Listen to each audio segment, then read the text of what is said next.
Ayun.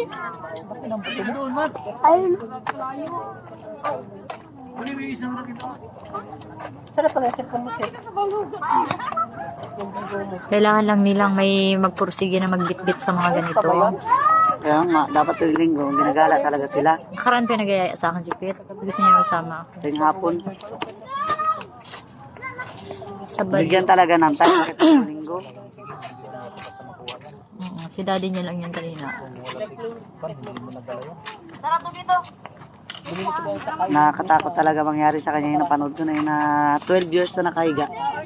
Tamad daw siyang magkikilos, nakakapagod, ayoko magpapagod, yun ang na-depression na siya. Diba may tag 1,000 plus na cellphone? Ay, dito na siya. Ano akong pera? Anong pambayad ko?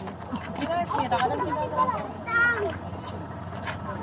Oo, kasi nabuburing talaga ako wala akong cellphone.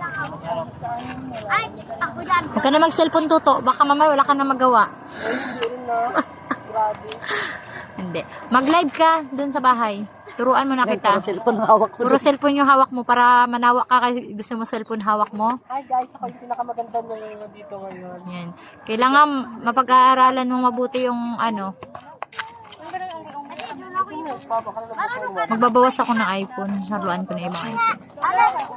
Hindi eh. Nilobat mo na.